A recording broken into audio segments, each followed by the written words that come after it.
Okay guys, today we talk about Mora knives.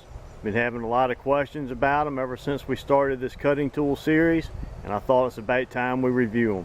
Sit back, grab you something to drink, because it's going to be a little bit of a long video, because we're going to do all of my favorites in one shoot. As a matter of fact, I'm going to try to do it in one complete video without any edits. So just stand by, I'm going to zoom you out, reposition here, and we'll get started with today's Mora knife discussion. Now, Mora is a knife that is loved by many a person throughout the world, especially in the bushcraft community. And it's for good reason. It's a good quality knife. The problem that I have with Mora is it does not fit all of my criteria that I would want as a primary cutting tool for my bushcraft or survival classes. But with that said, it's an awesome tool for what it is designed for. Now, before a bunch of you start telling me I'm saying Mora wrong, that it's not the way that it's pronounced in the foreign country of which it's made, I realize that. But around here, most people call it Mora. So that's what I'm going to call it, so people know what I'm talking about. So I have a selection of the knives here, and I've owned several different Mora knives, but these are the ones that I prefer to use and the ones that I continue to buy multiples of, and that I buy for my students to use when they're first learning bushcraft and survival skills. They're very affordable, and that's what you hear a lot of people talk about with these knives. For the money, it's a great knife. Well, you know what? For the money or not, and I agree that for the money it's a good knife because they're relatively inexpensive compared to a lot of other knives on the market that are nowhere near the quality of these knives. But it's a good product even though it's a common man item. Alright, so let me just one at a time, I'll bring you up and I'll show you a little bit closer, and I wrote down some of the specs on these knives and we'll get started, and I'll tell you what I like about the different knives and why I choose not to use the Mora knife as my primary knife is simply because these knives are not full tang. It has a molded handle and all of the attributes of these are the same. Now the tang may be a little bit different, or it may be longer or shorter, but the general purpose design of the blades are pretty much the same. They have different thicknesses, and I'll specify that as we go along in different materials. But most of the blades in the tang will end somewhere between about a third of the way from the end to almost all the way at the very end. But as you can see, it is not an exposed tang. It is concealed within this molded handle. Now, the bad thing about that is it's not a full tang knife, and that's an important criteria for a knife that I'm going to put my life on the line. But the nice thing about it, the trade-off is, these are very comfortable handles in the hand to use. This particular knife right here is the survival knife. I bought this right after it first come out.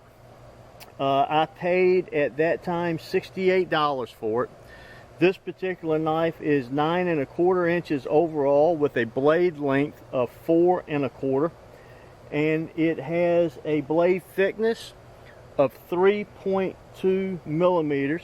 It does have a good 90-degree spine, factory made on it. The sheath itself has a removable belt clip system that comes with two different belt attachments. One is this closed loop system, and the other is the hook type system that we're most familiar with most Mora knives. And it's simply a rotate and click and lock, and you can exchange them. The other thing about this particular sheath, and let me resheath this knife, is that you see here there's a diamond sharpener mounted on the outside for field maintenance of your knife, and it comes with a ferrocerium rod. This is a very soft ferrocerium rod. It does throw very good sparks, but this is one that would wear away quite rapidly. You can see the shower of sparks coming off of that. Does a very nice job of removing, and you can do the fine stuff just down at the very end also without any issue at all. Very hot sparks, great fire steel, no complaints whatsoever.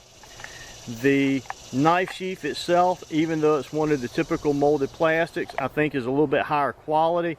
It clips in a little bit better than some of the others. And the retention system for this fire steel, once again, is a molded material.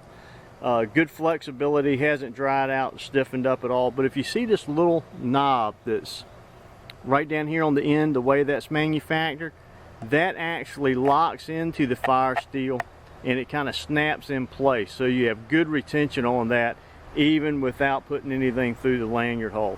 Now this particular knife is stainless steel, and I bought it in stainless steel because of the amount of time that I spend around salt water, and this was going to be a knife that was going to stay in my boat quite a bit.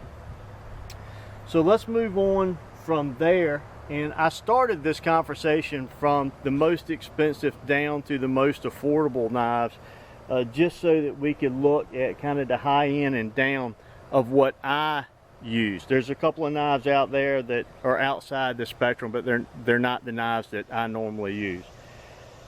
This is the Bushcraft Black. It is $48 when I bought it.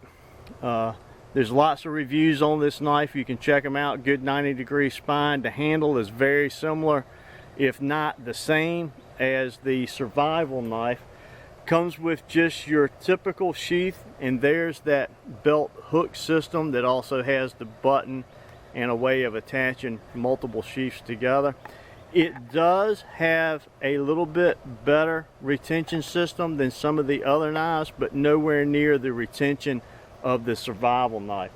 This particular knife in the Bushcraft Black is 9 1/4 inches overall. It is a 4 1/4 blade length that's 3/4 of an inch wide, 0.126 in thickness, and it is black coated.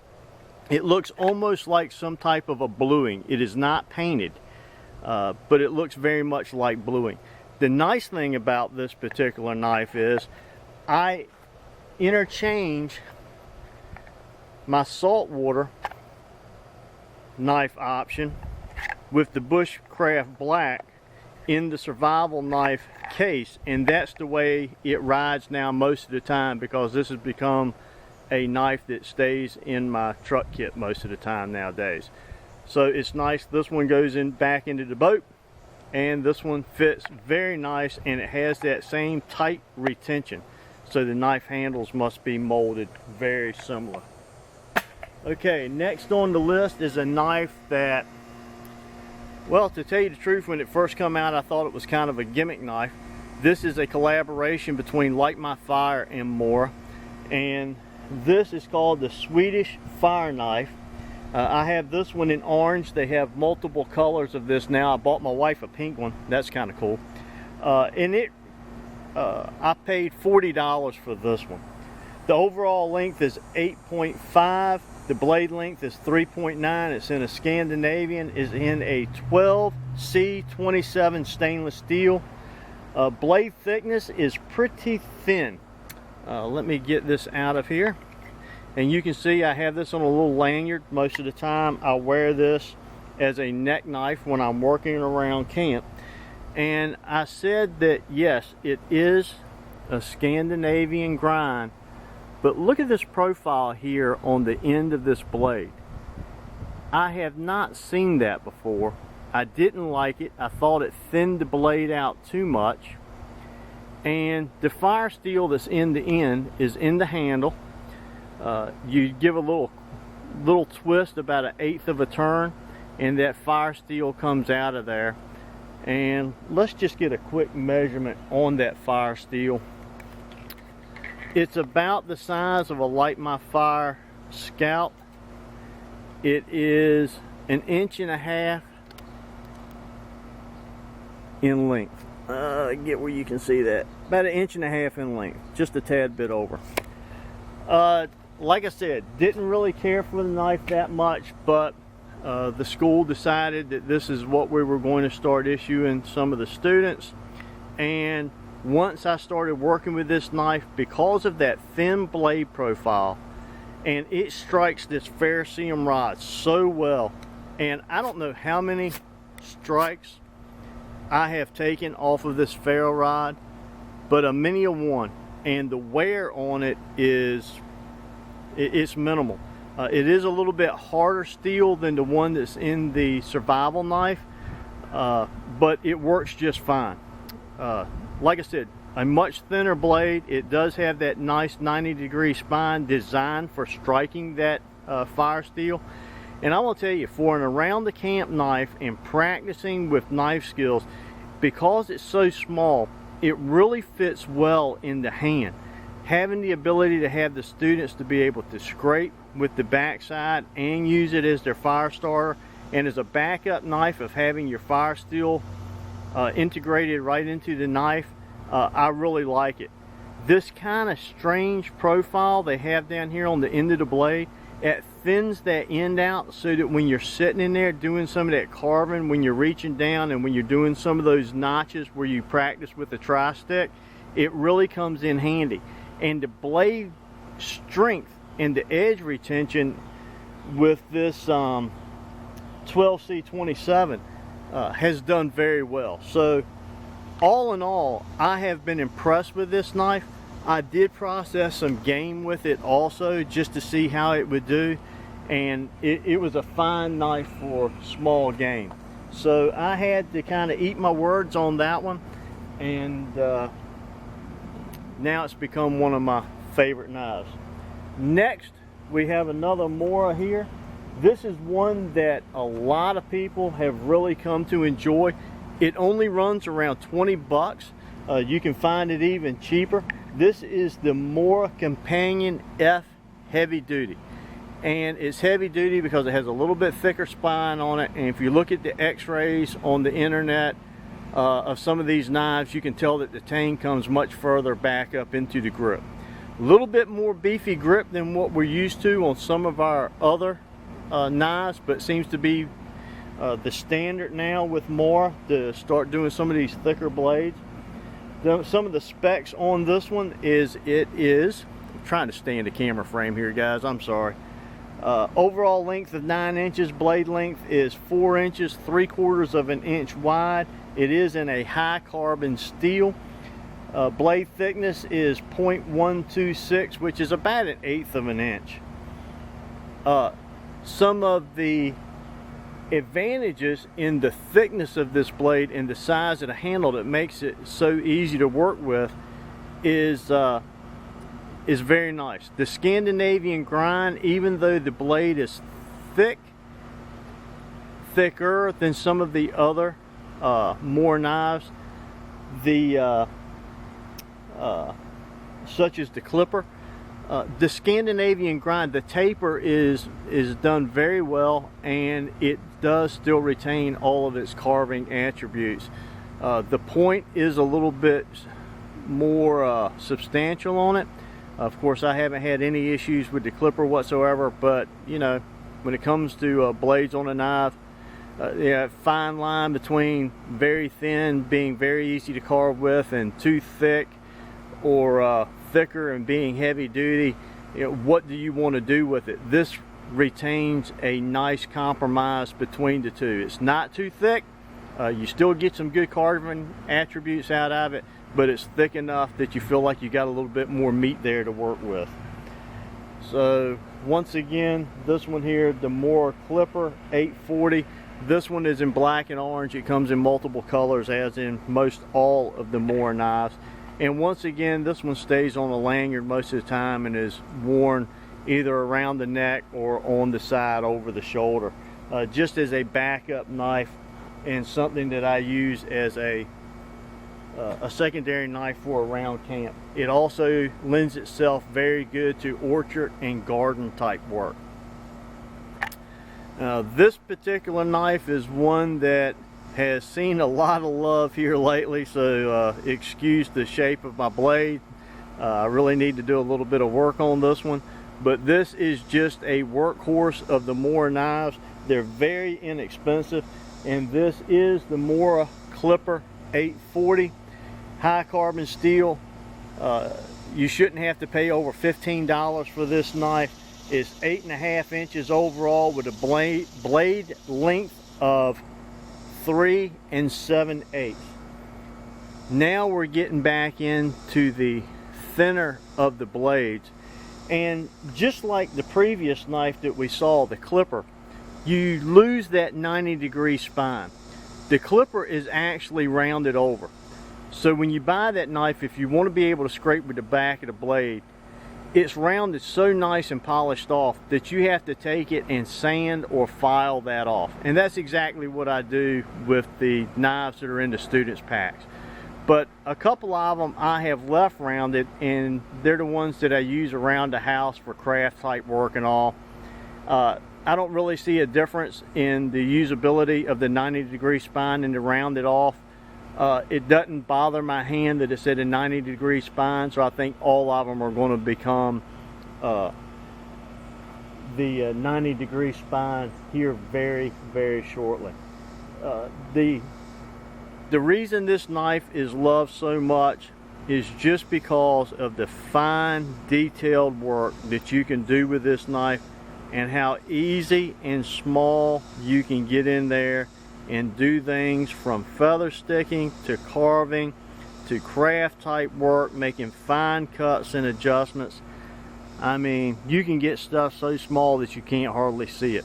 It's ridiculous how sharp you can get these knives and how easy this Scandinavian grind is to maintain. There's lots of videos out there on how to hold that proper angle, but to me, the easiest way to do it is you just take these knives and lay them flat on your stone or your sharpening device. You put your finger up here and find that bevel, and then that's how you sharpen it. No secondary bevel at all. I take it a Scandinavian grind right down to 0, and they hold and retain an edge very well for me. Once again, you'll have to sharpen this up. It's like a machine cut stamp. It's not polished up or finished in any way. It's a pretty crude cut on the back side of it, but it takes very little work to sharpen that up and put a 90-degree spine. And all of these carbon steel knives will throw sparks. If you're interested in having something that you can pick up a rock and throw some sparks. Now let's move into one that you do not see very often. I picked this up at a gun show. This is I call it kind of like a kicked up clipper. This is actually, it's listed at a Morfican, I can't talk today, 731. So the Mora 731. High carbon steel, a little bit larger blade, nice grip. Look at the way this thing, let me get out of the way so you can see that. The black handle in front of a black shirt is not working. Look at the way that profiles and runs down with that typical Mora with the butt end on the end that's so tapered and so fine, and then the way the grip is contoured to fit the hand on the inside, but yet you have this little bit right here just to keep you from your hand coming down on top of that nice Scandinavian grind. I do not have the full specs for this knife, but it's the big boy. The blade length is pushing 6 inches, looks like 5 7/8. The overall length is almost 11 inches. It's 10 7/8. The blade thickness it seems like it's between the heavy duty and the clipper. So it's a compromise of the two. But I bought these as larger knives to use in meat processing, and also doing some work with fish, and they work very well. I've been very impressed with it. Comes with a leather belt loop on the molded black plastic. I really like that. Has the little slit in it where you can put it on the button if you want to. But I really like this lightweight, very soft and supple leather belt loop that comes with this sheath. Great knife if you can pick it up. I paid less than 20 bucks for this thing, and it's turned into a great tool. Now let's talk a little bit about some of the carving knives. or the spoon knives as some people call them. All right, this one here is a spoon knife or a carving knife, and it has a double taper on it. You see the line in the center where it tapers to both sides, and it does on the end also for working this way. This is a Carver 163. You shouldn't have to pay over $30 for this. It has a double edge 61 millimeter long blade and a 20 to 25 millimeter radius. Very handy for doing small carving projects, bowls, spoons, that type of thing. It's nice to be able to use it either way, right or left-handed. The next, you can see how the point is a little bit different. This is the Carving 164 single edge 52 millimeter long blade with a 12 millimeter radius. And this is nice when you want to use your thumb on the back side to do some pushing and rounding over. Very handy. If I could only have one, it would probably be this right here. You can do everything from carving tasks to going out and making feather sticks with this thing. I mean, you talk about something that will roll a curl. Ooh, I don't want to do that on that side of my spoon. But it will really take off some wood if you want it to, and you can really get in there and do some fine work with it also. As far as doing the spoon work, it's a nice size for a camping or table fare type of a spoon. And the last one that I want to show you is this one right here. This is a hook knife. Hook knives have been used for a very long time, for years and years, as a knife for removing wood stock during wood crafting projects. I do not have a lot of specs on this knife. It just says made in Sweden, carbon steel. The blade length looks like about 3 3/4. I can't tell what the radius is on that. I'll leave it for your looking and you can decide. This is also a typical Scandinavian grind. The spoon knives, one was only beveled on one side. The last one that I showed you, of course, you'll notice that it's only sharpened on the outside and it was flat. This particular knife, once again, only sharpened on the outside edge, but just in case I forgot to mention, there is no flat side. It's both right and left-handed. Anyway, those are the Mora knives that I use over and over again. I've bought multiples of them. I buy them, I use them, I give them away. Sometimes I take them and I put them in these little leather sheaths. This is one that I got from the Pathfinder store. I've made a couple of leather sheaths. I don't have one right here with me. It's just a knife that I use a lot. These are great when you're practicing your bushcraft stuff around camp and carving out your different projects and doing some woodworking. Fantastic knife to use when you're doing hand drills and making bow drill sets and that type of work. Also comes in very handy when you're making your spoons and all the different utensils you use around camp. Very easy to maintain, very high quality, and at a most affordable price. You look around the internet, you'll see many reviews, and very few people have anything negative to say about a Mora knife. I think if you're just getting started in bushcraft, it should be one of your first knives that you buy. And if you've been doing this for a long time and you just want some extra knives to put in different kits, it's a great option to have to go along with your primary knife. So thanks for joining me as we talked about some of the Mora knives that I use. I appreciate you joining me for this series. I hope you've enjoyed it. I've certainly enjoyed bringing it to you. And until next time, I'm Tim Langston with Red Dog Bushcraft, home of global safety and survival. God bless.